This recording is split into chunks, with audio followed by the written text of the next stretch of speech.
So President Trump asking voters to work every day until November to elect more Republicans. This is GOP Chairwoman Ronna McDaniel saying turnout in Tuesday's primary, they were up significantly from 2014.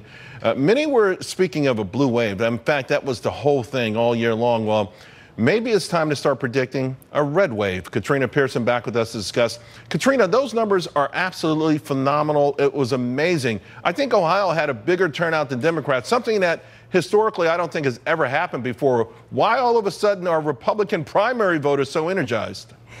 Well, I think the problem is, Charles, so many people, and we've heard the pundits for the last couple of months dreading the midterm elections, but they're still stuck in that pre-2016 paradigm.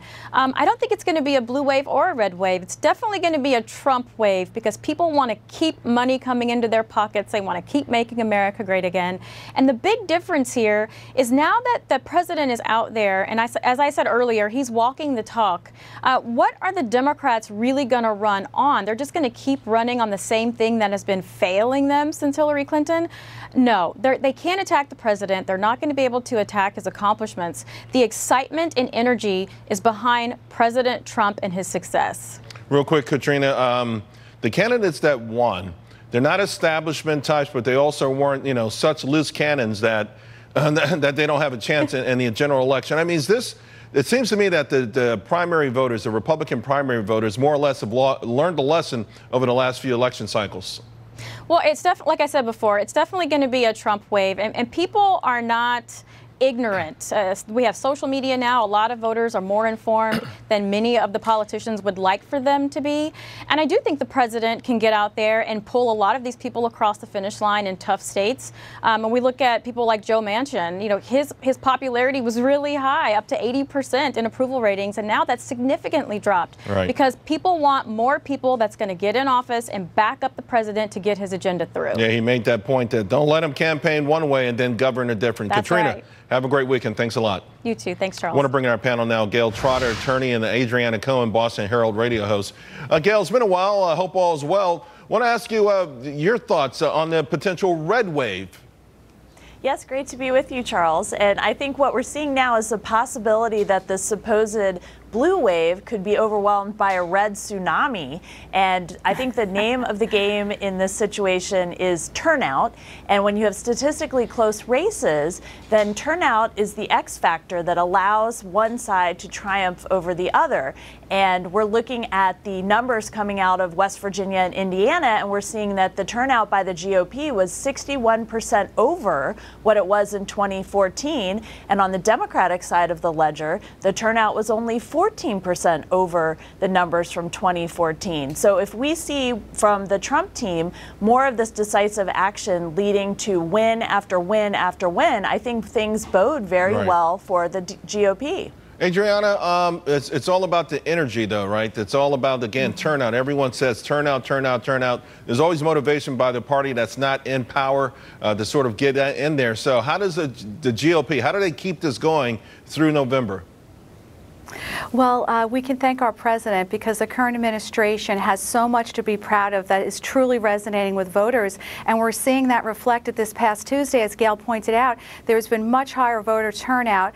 And then also look at the fundraising levels. When you compare RNC fundraising to the Democrat fundraising, it's incredibly huge chasm there.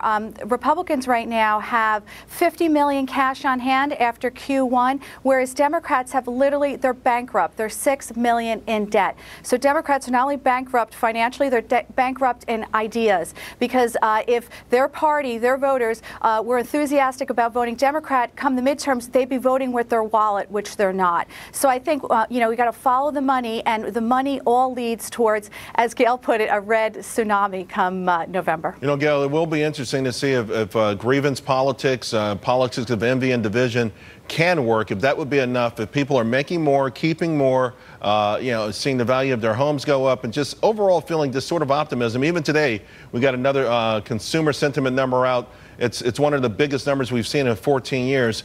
It's persistent. It doesn't go away.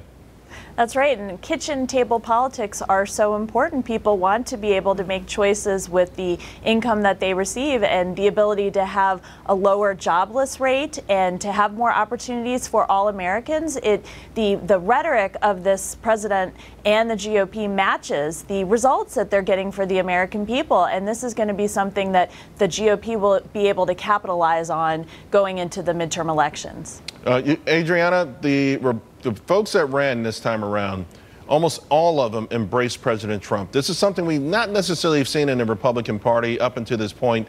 Is that something of an epiphany? Do you think these candidates all say, you know what, this is the guy getting it done, this is the guy who's popular, this is the guy who's bringing the energy, I want to ride these coattails?